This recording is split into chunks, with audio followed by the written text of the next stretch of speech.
The opinions expressed in the following program are those of the participants and do not necessarily reflect those of Rogers or Rogers TV.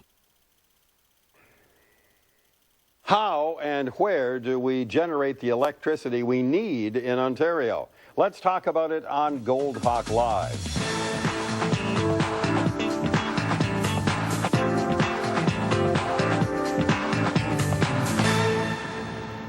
Despite growing local opposition, the Ontario Power Authority says plans to build a 280-megawatt natural gas generating station will go ahead in Mississauga, near its border with the city of Toronto. The original plan goes back to about 2003, when the application was challenged, citing numerous environmental concerns at the Ontario Municipal Board. Mississauga lost, but then nothing happened for years. Families and local politicians thought perhaps the project had been abandoned, but now it's back. Our question for you tonight: how can Ontario generate electricity without hurting the environment? Give us a call, 1-800-968-7836. My guest tonight in studio here in Toronto, Dr. Donald Beggs is here, and he's president of Markland Woods Homeowners Association. Stephen Thompson is here as well, and he's a member of CHIP, Concerned Homeowners for Intelligent Power. Jim Tovey joins us as well. He's a Mississauga City Councillor. And Tony Jones is here. He is another member of CHIP. Thank you all very much for coming out on a stormy night and being with us tonight. For those who are not familiar with where this thing is going to go, Dr. Beggs, let me come to you first and have you situated for us. Locate the thing.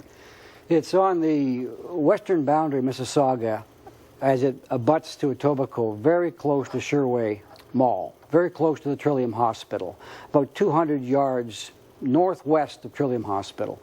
It sits on a tributary of the Etobicoke Creek in a previously open area, environmentally safe area, secure area.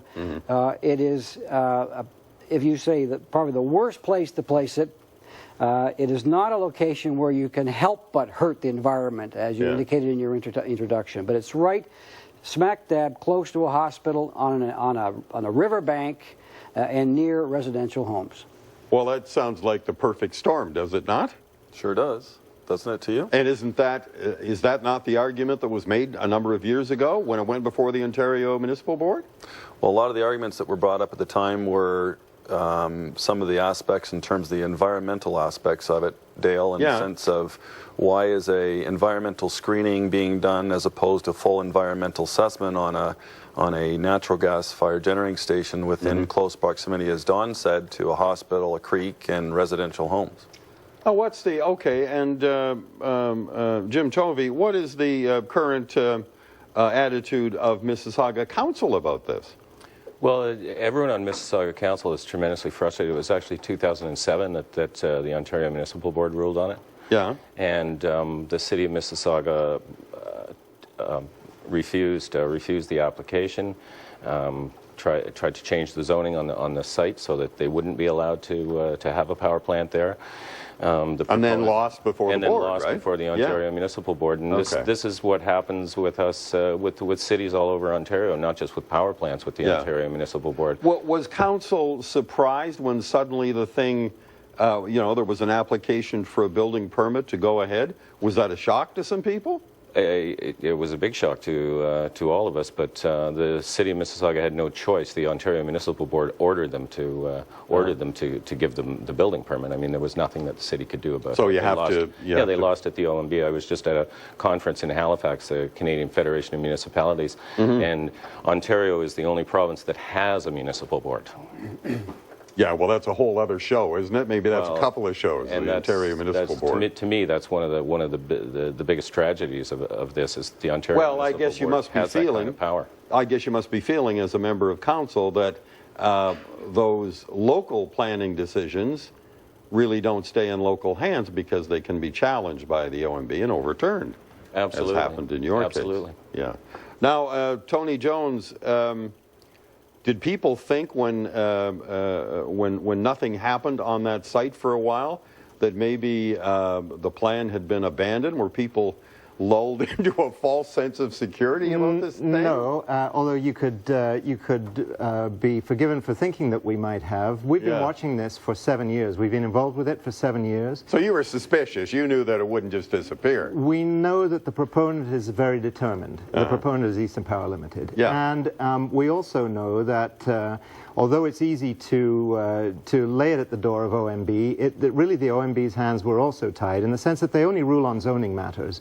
And the proponent had a pretty good case that at the time that their application was approved, the zoning was zoning was in place. So I'd like to come back to a point that Steve raised, which is that the environmental assessment of this thing was never properly done, in our opinion. And I'm still befuddled why the proponent, the people who are actually going to build the plant, are allowed to do the environmental screening of themselves.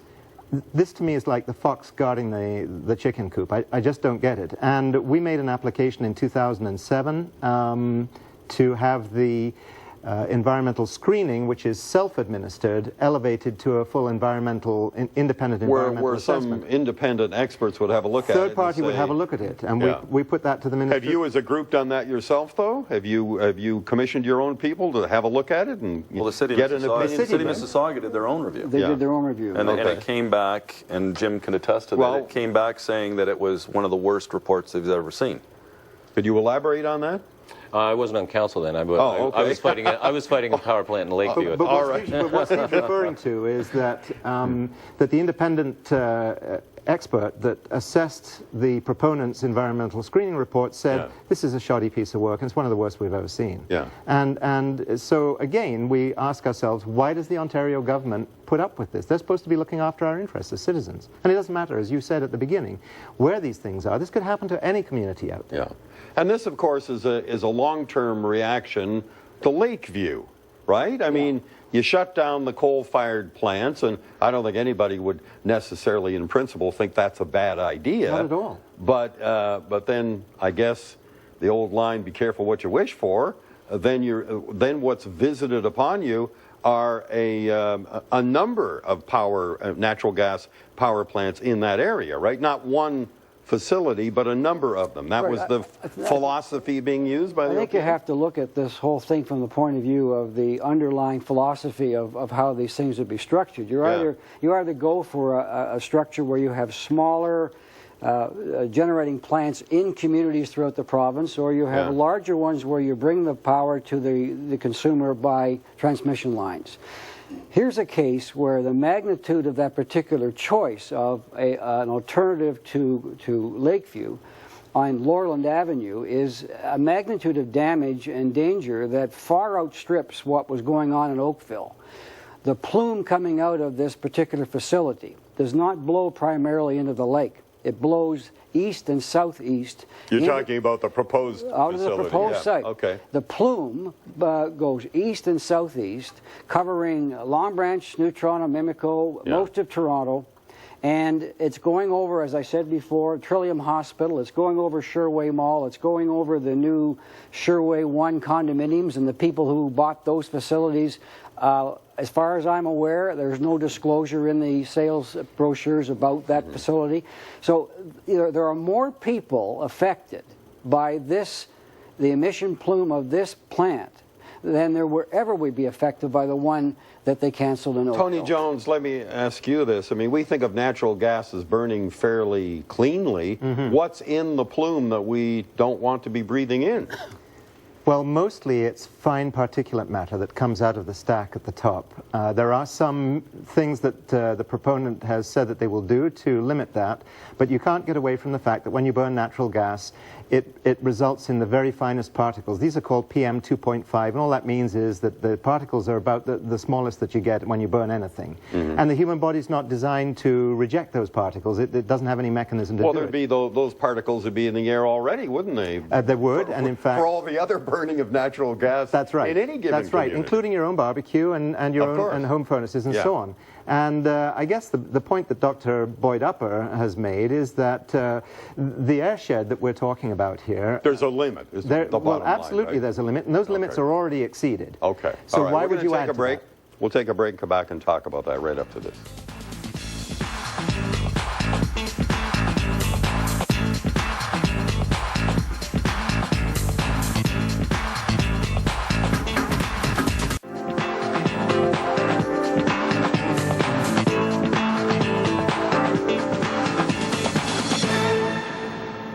Our general question tonight is, how can Ontario generate electricity without hurting the environment or putting generating stations in neighborhoods as opposed to industrial areas where they might be better accepted? Our number, if you'd like to join in our conversation, is 1-800-968-7836. So, I mean, we do need to generate electricity. Mm-hmm. Natural gas is better than coal. We all know all of these things. So you're not against the prospect. It's just that it's a little too close to homes. Is that what we're talking about here? Right idea, wrong place? Well, I wouldn't say that it's a question of NIMBYism that that you hear a lot. I didn't say NIMBYism. No, but I'm going to raise it. I didn't say that. I'm going to raise it because it is an issue that surrounds it. But this particular spot is just so inappropriate for so many reasons. Yeah. On an environmental level, in terms of the emissions and where they flow to. It is not a question of just not in my backyard. It should not be in that place under any circumstances. It's too damaging to everything when there are other alternatives. And talk about that, because that's where I was trying to go with the question. There are places in that area, vaguely. Yeah, there already are places. There's a 900 megawatt power plant that was built in Halton Hills. There's one on Goreway, which is up in an industrial up in the north part of Mississauga, which are away from residential neighborhoods, which actually the plume will actually get up into the atmosphere at a farther distance away from residential neighborhoods and carry itself. But apparently the OPA thinks that another one is needed somewhere in the rough area. Well, the OPA didn't make this. You got to understand something, Dale. The OPA wasn't formed until after this plant was but proposed. Now they're saying. And those are the things that we tried to implement in, as Tony pointed out, in some of the statements and some of the documentation that we sent to, for example, Laurel Broughton, who was the Minister of Environment at the time, who's writing this that this will affect. Well, and you expected her to read every word and agree totally with what you said? Well, there's a process, to be fair. There is a process. So the way that this thing is supposed to work is that once the proponent says, I'm going to build a power plant here, you get 30 days as a community to read what they've said about the environmental screening. And we found that very difficult because they didn't make it easy for us, frankly. So once you get an opportunity to look at that, you get an opportunity to respond, and you give your concerns to the Ministry of the Environment, and they have a person there who's responsible for reading it in detail, to your point. His title is the Director of... doesn't matter. And so they went through it and they said, well, we've read your 42 points, we've read the issues that you've raised. And what, we don't believe you? And, well, fundamentally, they spoke to 21 of them, but not in any substance, and they ignored the other 21, pretty much. And the fundamental line, the way that we took it was that their response, the best that they could come up with was, it meets all the current requirements, and don't worry, be happy, because they've made all kinds, the proponent has made promises that they'll do better on this and this and this. And it almost seemed to us as if the Ministry of the Environment was an advocate for the proponent. And that made us wonder what was really going on, because we don't think that's what's supposed to happen. So when we get the no, there's another step that's allowed, which is you can appeal to the minister. At that point, Dale, yes, I expect the minister to read it. And the minister at the time was Laurel Broughton. We gave her a very detailed letter, very well reasoned. And she read it, or didn't, but in any event, we didn't get an answer for 18 months. And by the time we got an answer, she was able to hand the hot potato to Mr. Gerritsen, who took over the portfolio from her. And his answer was, don't worry, be happy. Right. Okay. But Jim Tovey, are there other places where that plant could go that would not be nearly as impactful on the environment and people? There's a terrific place for it to go, and the OPA has known about it since 2007. They released a report in August 29th of 2007 as the Ontario Power Authority determines how much power we need, when we need it, and where we need to get it from. Where we need to get it from. That's right. They determined, they did a comparative analysis between transmission and local generation that was released in August 29th of 2007. That's what made us realize that we probably had a chance of getting our waterfront back, because they determined that we only needed 850 megawatts by 2013, whereas all of these other power plants that we're discussing now, and this one in particular, and Lakeview and the one in Clarkson and Oakville, all date back to a study that was done actually by Ontario Hydro in 1999. Yeah, well, you're going to wait. I asked you if there was another place to put this thing. So what they determined was that what they could do I know you guys know everything about this chapter and verse, but have a little mercy on the rest of us, I'll give you a little we're trying to understand. The Nanticoke has a very, very large coal generating station that is going to be shut down. There's no question about it, and shutting down coal is a terrific idea. I love it.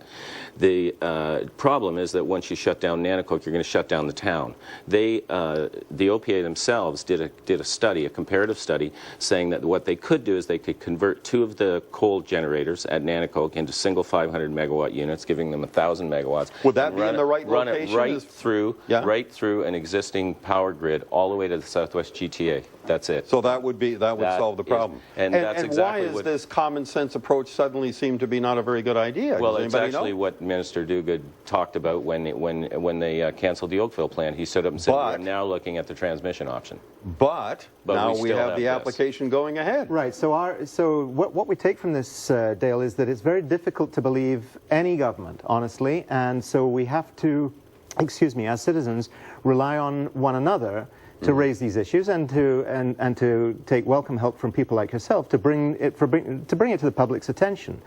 We really don't understand the process that's going on here, and I'm not sure. Well, you wouldn't be alone in that. Absolutely, but it absolutely does not make any sense. If the OPA themselves have said, look, we can convert coal to gas in Nanticoke and supply the needs that we have. And by the way, those needs are way less than anybody thought that they were going to be. Yeah. So we already have a surplus of power. And get the power from there to where and get the power from there because that's a big factor, the lines are already in place. Right. All right. Okay. Like so, there was this big thing and this big talk, and Jim, and I have to commend Jim on some of the things that he's done with Lakeview. Is we had a rally at a banquet hall out in Mississauga when this first was announced. We had over 1,400 people show up. Yeah. And somebody stood up and said, why don't we just put it back down at Lakeview? Well, we've gone through that. Mississauga's already had this power plant. We want to, as Jim has so poignantly put out and is doing a very good job in revitalizing our waterfront. We need that back again. So if this plant is not needed and we can use other means to get that hydro to the City of Toronto and... Well, I think you can be forgiven for wanting your waterfront back. Absolutely. I mean, when you fly into Toronto on the west side, that was,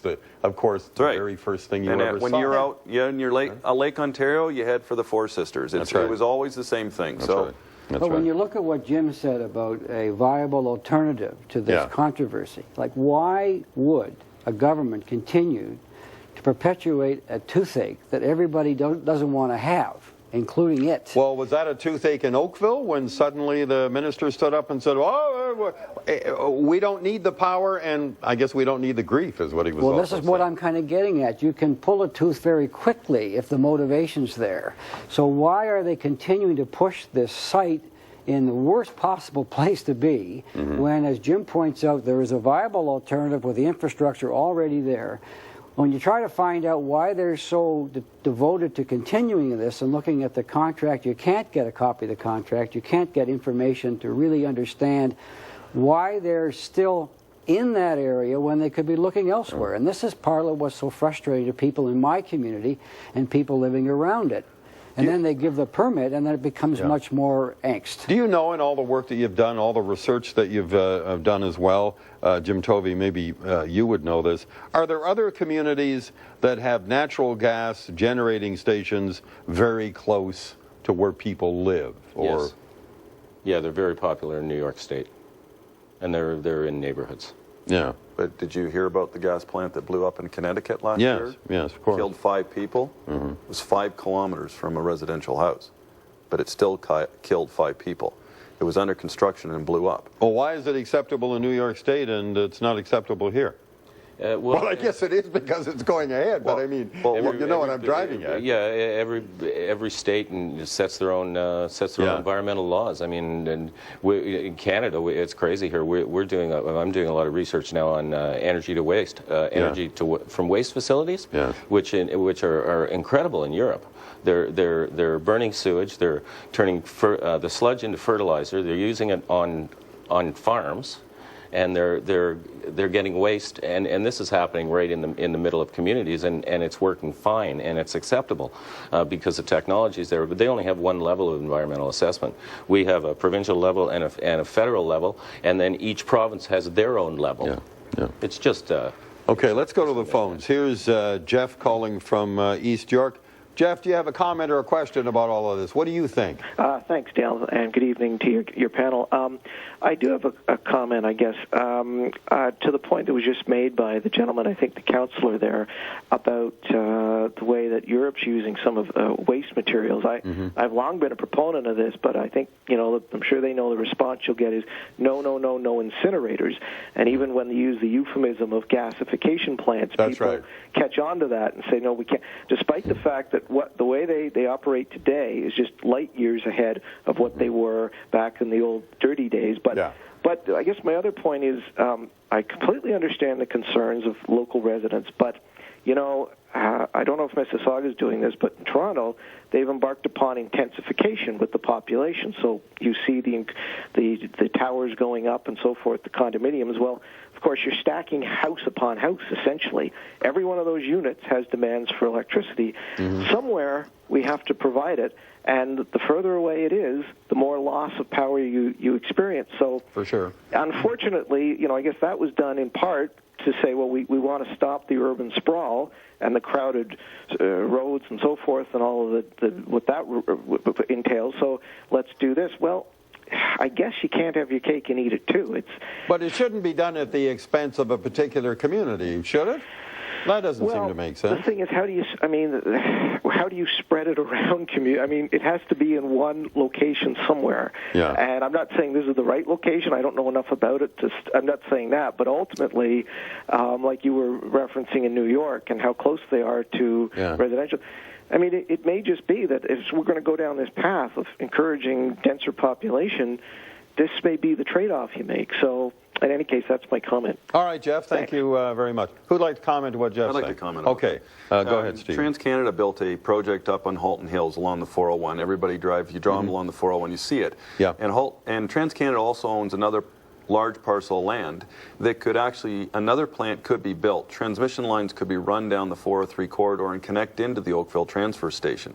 So that is completely away from a residential neighborhood and will suffice. You could build another 900 megawatt plant and actually get the power to that grid line and not have to stick a plant smack dab in a residential neighborhood. Well, I don't think intensification of development, whether you're talking about Toronto proper or other parts of the GTA, necessarily means you plunk down natural gas generating stations in those neighborhoods, does it? That's our point. I mean, I don't think every place is as good as another place, and I think you have to look at it more effectively. Perhaps back in when they were attempting to get off coal, as you mentioned, and they were looking for some alternative that looked good in terms of a new way of generating electricity, less harmful, that, any spot was particularly good, I guess, to point to at that point. But now, I mean, you have to look at where you actually agreed to put it, and there are some places that are ill-advised, and they should not go there. But I hear the caller's comment, but some places are better than others, and this one is not good. Well, it's like real estate. It's location, location, location, isn't it? Good spots as opposed to bad spots. And to the caller's point, we know that as the population grows and demands increase, we are going to need more power. And how we get it and where we put it is obviously going to be a difficult decision. But I think what we're here to say is that this is not a question of this particular community. We don't think that this kind of power plant should be in anybody's backyard, including your callers. And Jim raised the point about Nanticoke and the opportunity there. People of Nanticoke want the jobs. They've said, could you please bring it here? We want it. We want it. And they have 600 jobs right now with the Nanticoke. Has anybody explained to you why that wouldn't be feasible? No. Has anybody really told you that? No. Well, Jim's had that conversation with numerous people, and quite a while conversations. Has anyone given you a legitimate reason why that couldn't happen? No, technically it can be done. I mean, it's not a problem. Anything and everything can be done, Dale. It's not like it's out of the realm of right. But at the end of the day, and Jim Jim made a comment about New York State. You can't plunk power lines into New York City. It just won't work. Well, I don't think New York State should be a guideline to supply guidelines. We're not Americans. We're Canadians, and we want to do things right and proper. Exactly. Yeah. And there should be some guidelines set forward that if you're going to put a power plant smack dab in a residential neighborhood, at least the minimum that you can do is a full environmental assessment on that plant. And you shouldn't allow the proponent to do it. Yeah. It should be on a peer review and allow that to go out into the... Is there a proper buffer? Is that what we're talking about? There has to be enough distance around a place, or is it more a question of looking at what's loading into the atmosphere from other sources? Is it more that? It's the latter, because the medics will tell you that and have been saying officially for a long time, including the Ontario Officer of Health, have said you can't go on loading this airshed the way that you are, and we cannot put any more plants upwind of the GTA. It's just not good for human health. And this is a question, Dale, I think you kind of started along the thread of it's either pay me now or pay me later. And you can save money today by putting it in a cheap place and a quick and easy place, like the Laurelland plant. But the pay me later is what's going to happen to your children, what's going to happen to the healthcare costs, and how many lung-related deaths? Okay, we're taking a break. We're coming back, so don't go away.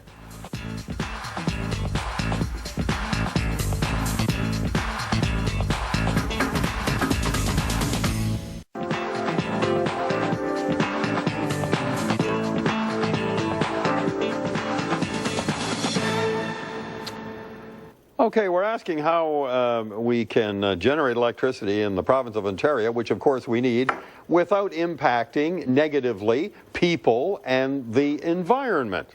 Talking in particular about this latest proposed plant that now has been issued a building permit in the southern part of Mississauga, very close to the Toronto border. Let's get a few more reactions from you on how you feel about this. The number's 1-800-968-7836. Here's Bob calling from Toronto. Bob, what do you think? Go. Let's get Bob up. There he is. Bob, what do you think?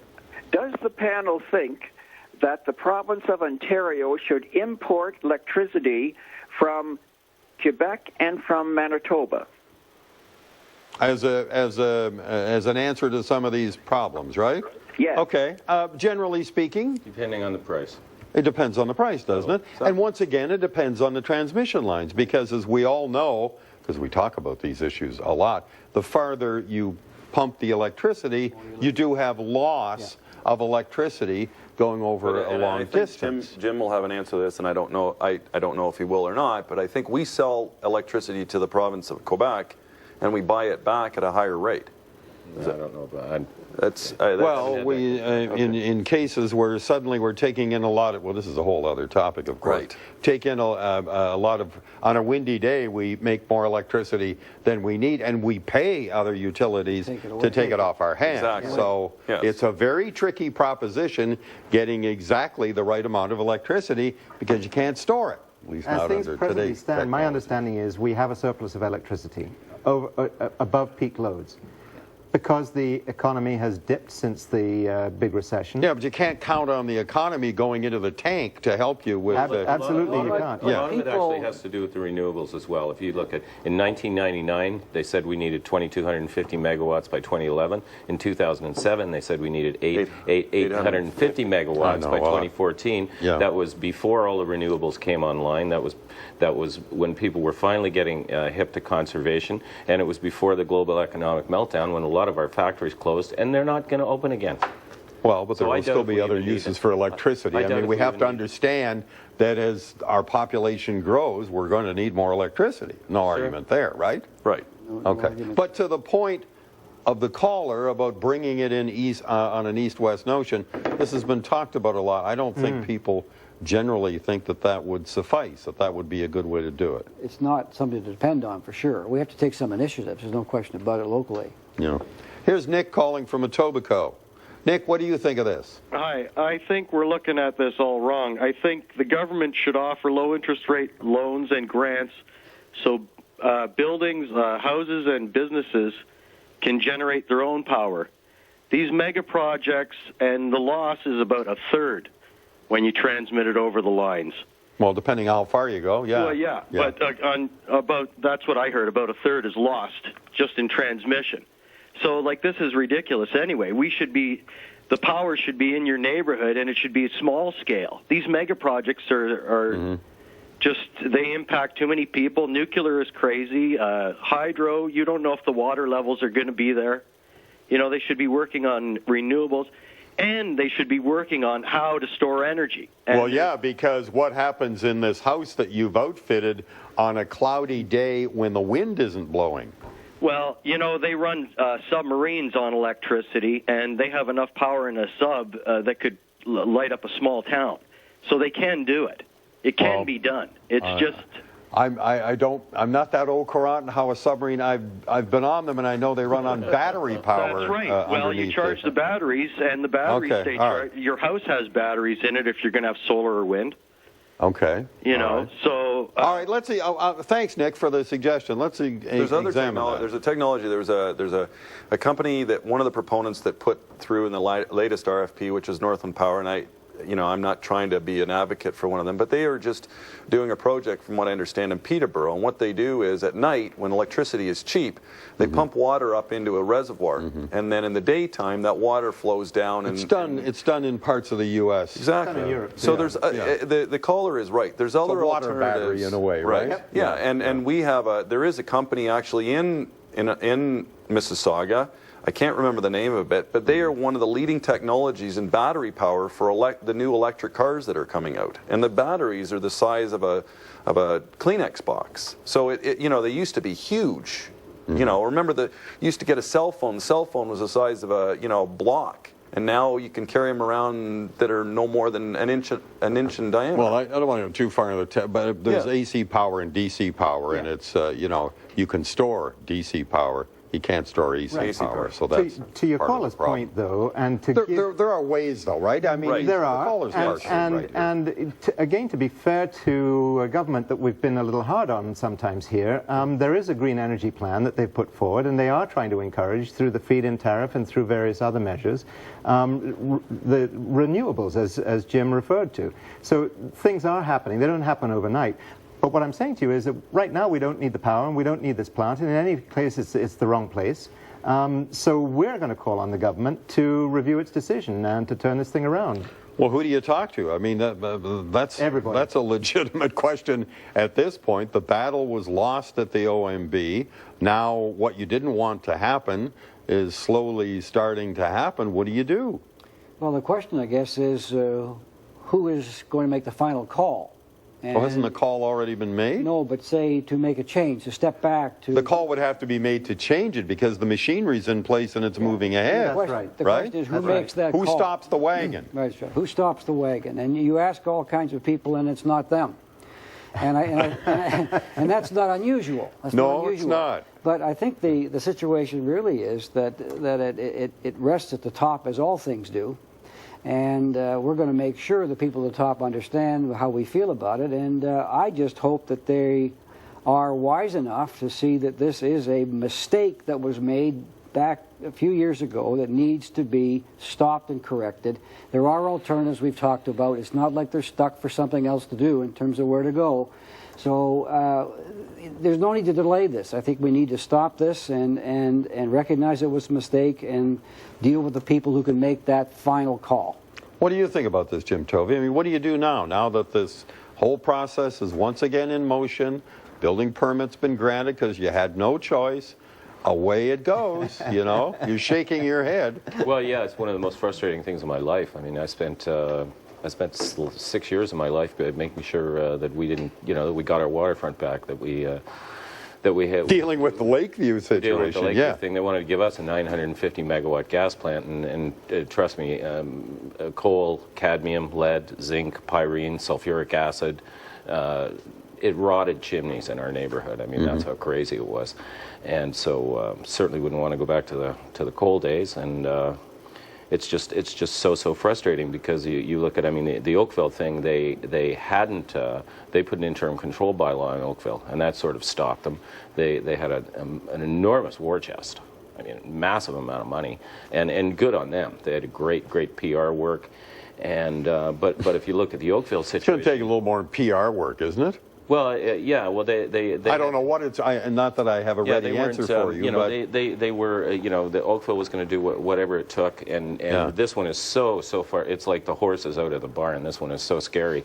But if you look at the Oakville situation, and they put forward a great rational argument as to why that was not the right location, and every rational argument that Oakville used fits perfectly with this same situation.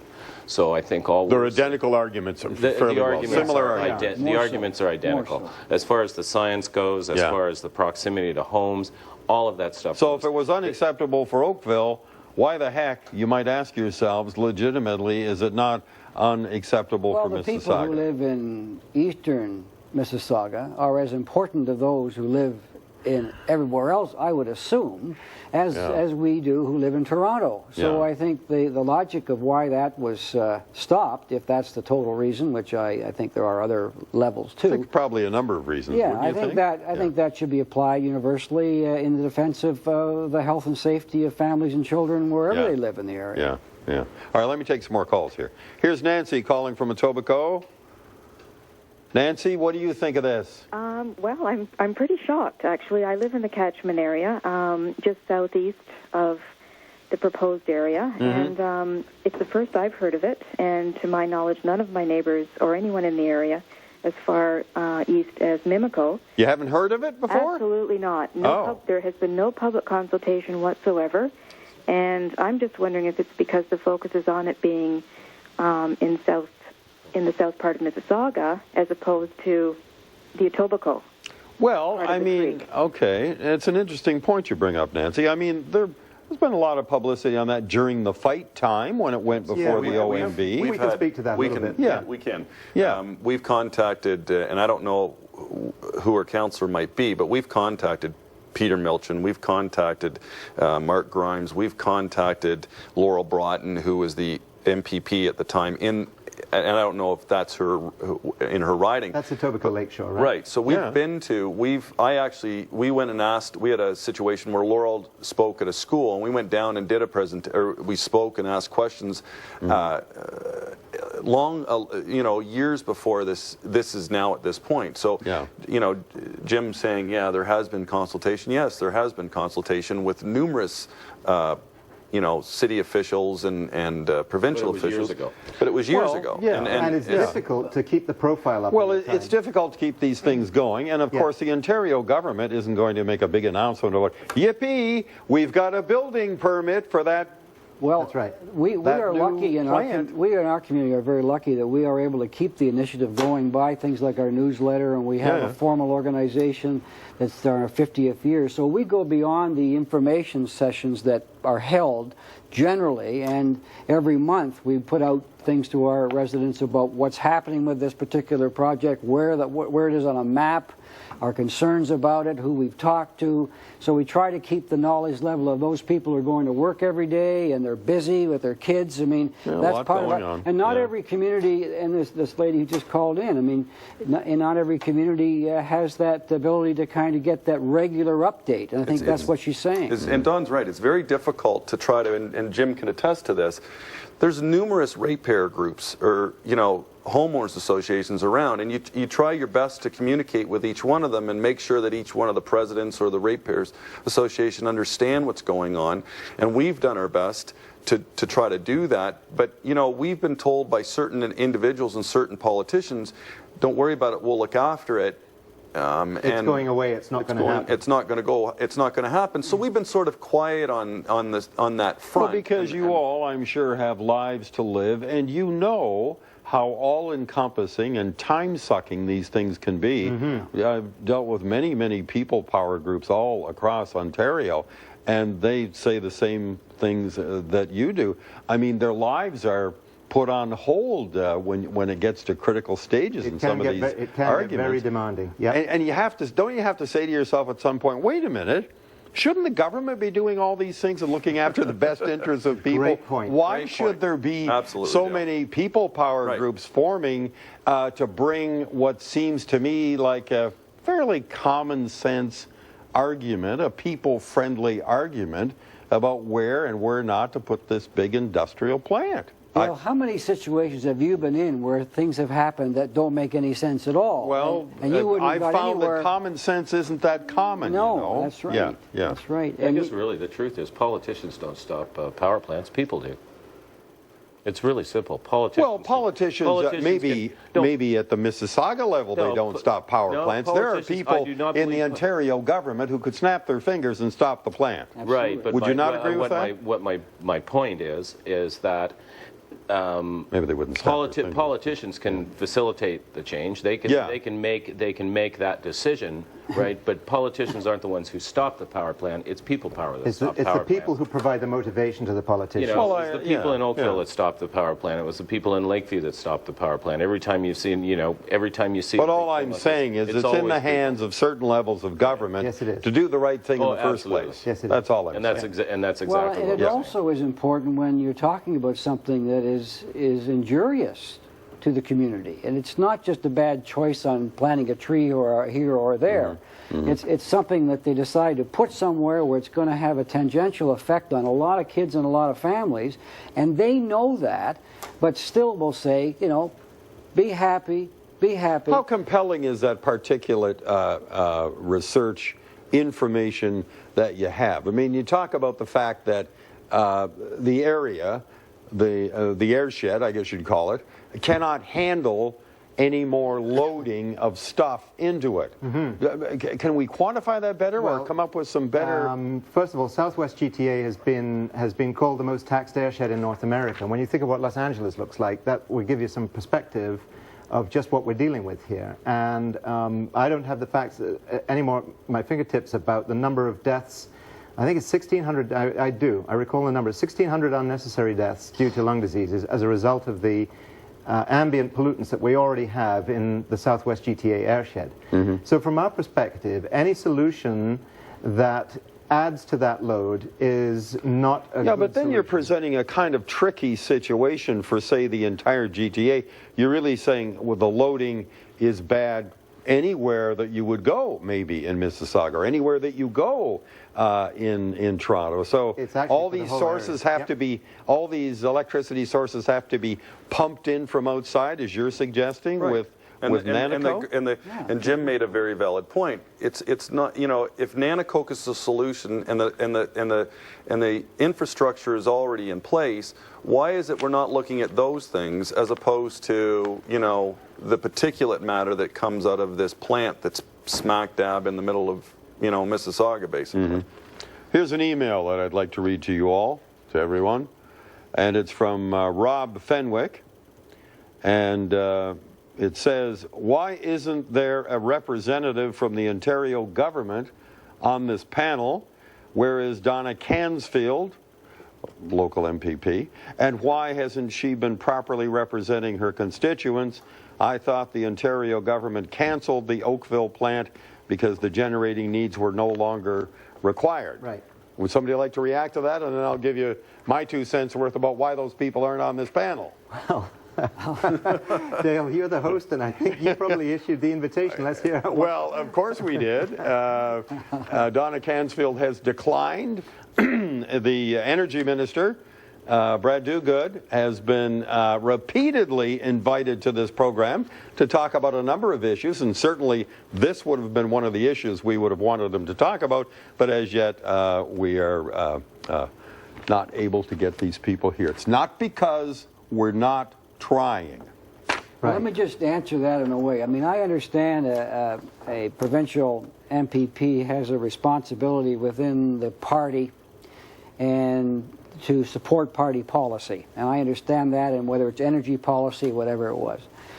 That person also represents a great number of individuals in a particular riding. Therein lies the conflict for MPPs. And sometimes that crosses, and they have to make a choice. And I think you've had a couple of cases where an MPP chose to stand with the people at some, quote, risk to his or her career.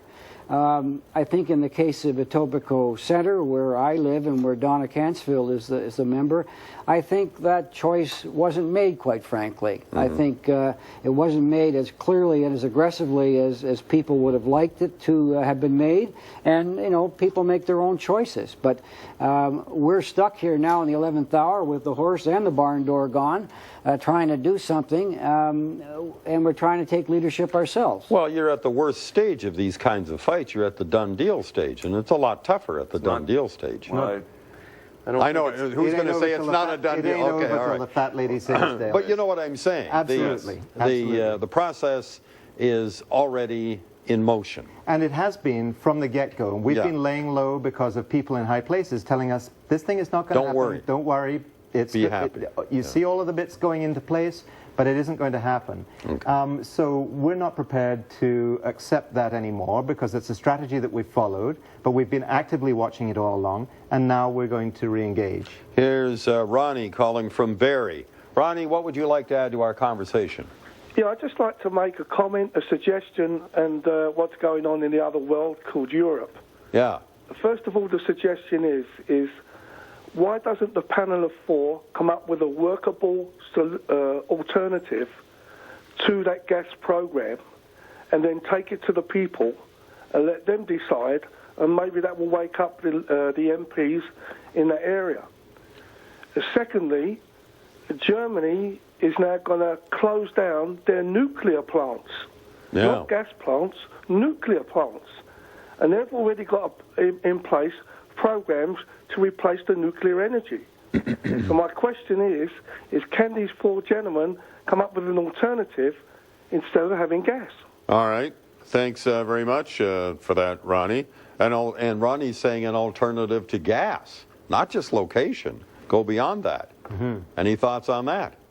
Well, I know you're not energy experts, but good grief, you've been fighting this battle long enough to accumulate a fair amount of knowledge and information about this. And the knowledge that we have and the information that we have is not building gas-fired generating stations, it's building a better infrastructure for that power in outlying areas to get to municipalities and into the core regions of the province of Ontario. Perhaps by using natural gas-fired plants, but in those other areas and bringing it in. But are there other areas where, for example, you pipe air down into mine shafts at night, and in the day you extrude that air through the mine shaft to run turbines?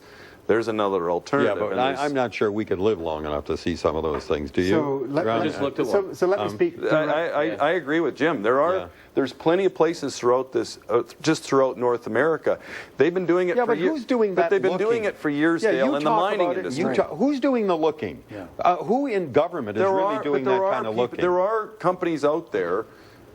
There are proponents that are out there that they're actually trying to get to the Minister of Energy and trying to get these things. Well, and that's my question. Are they succeeding? Succeeding? Are they making any kind of progress? Well, I think so. I just in Halifax, when I was just in Halifax, they have a really interesting geothermal experiment. Not an experiment. It's a geothermal factory. And what they've done is a typical geothermal. You drill holes down and you take the cold air. So what they've done in Halifax, which is a little bit innovative, is they've pumped cold seawater into it, and they've used that to cool down the mass of earth that it's, or bedrock that it's drilled into, and then they suck the cold air off of that, and they're using for air conditioning. But you know, I think you get my point. I mean, there are all these wonderful things that imaginative and talented people and companies come up with here, there, everywhere in the country and around the world. But in the meantime, the machinery drones on because we got to have electricity tomorrow. Can I answer the caller? They say. Can I answer the caller, Dale? Because I think he's raised a really good point. But the issue that the caller needs to think about, and that we all need to think about, is that if these things are being done in Europe, if we were prepared to pay for our electricity what the Europeans pay for their electricity, we could have wind power, we could have renewables very, very quickly. The choice is, does any government have the political will to charge a world market rate to Ontarians or Canadians? And you say this in the milieu of the electricity rates going up in the next 5 years, what, some 46% anyway, and without anything happening. Everybody's having a fit, but it's still cheap. Yeah. In relative terms. Yeah. And if you had European rates, you'd have European power. Okay, thanks, Ronnie. Here's Claire calling from Barrie. Claire, what do you think about this?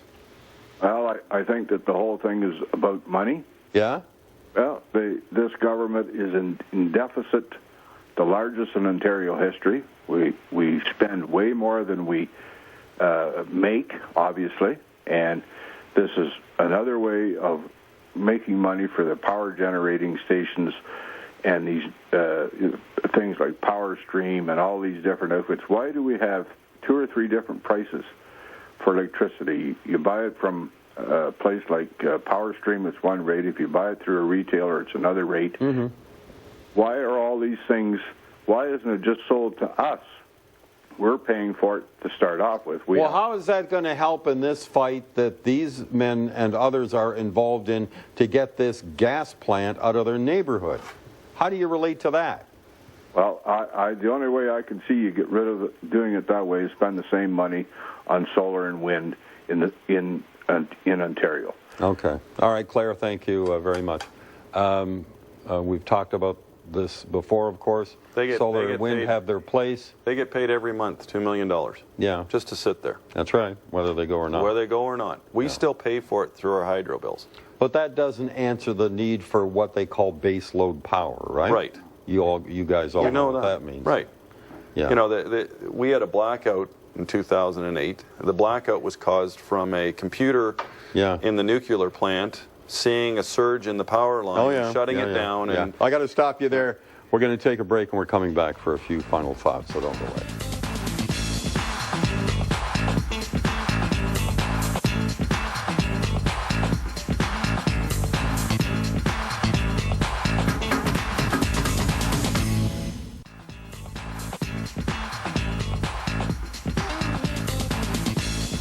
Well, you know, there's never enough time to talk about these issues. I'll take one more quick call from Mary in Etobicoke. Mary, what would you like to say to my guest? Oh, hi, Dale. Yes, we're residents of South Etobicoke, and we should be, the residents of South Etobicoke and South Mississauga should be outraged. Forget about the residents, but they're putting a plant near a hospital. That makes no sense. Is there any community protest or rallies being held to stop this? All right. Thank you, Mary. Who wants to start?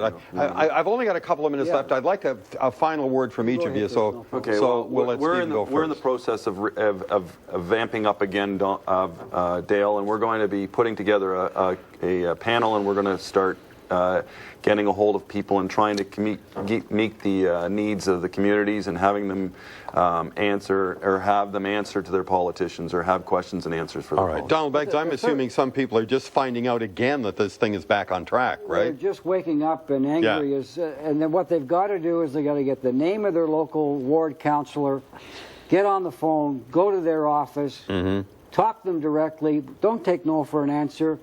Why is this here? Why haven't I heard about it? I don't like it. Take personal action. We'll coordinate something that will complement Talk to your neighbors. Jim Tovey, is there anything left for Mississauga to do? I mean, I know you guys are upset about the way this has gone on, but what can you do? As far as the city goes, no, there's nothing. There's absolutely nothing we can do. The Ontario Municipal Board has already made that decision for us. So my next move, of course, is going to be to try and. That's my next fight. I want to get rid of the Ontario Municipal Board. Yeah, I think it's been an absolute disgrace. Well, good luck on that. Yeah. Oh well, that's what they told me about the last power plant. All right. Tony Jones, leave us with 30 seconds of good advice or input, whatever you like. Short answer for your caller is yes, there is going to be action. Yes, you will be able to participate. And aside from getting in touch with your local councillor, what I would do is get in touch with your local homeowners association, because we are a coalition of homeowners associations, and any homeowners association that we add will build to the... Or call the Premier, 416-325-1941. I love quoting that number. Thank you all very much. Thank you for being with us tonight. We'll see you tomorrow night. Bye for now.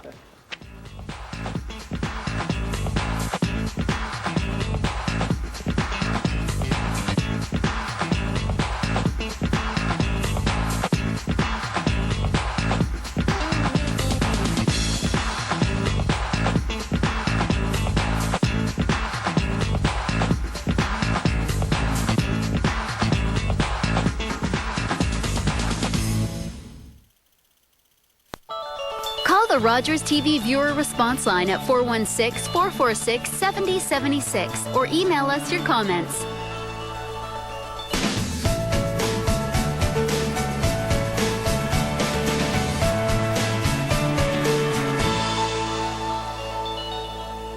Canadians, we're host to some of the best stand-up comics in the world.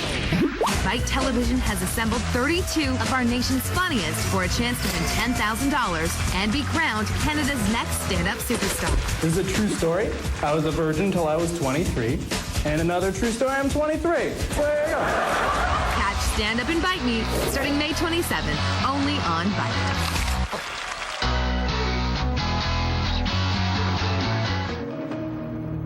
Reach up to 1.2 million households across the GTA.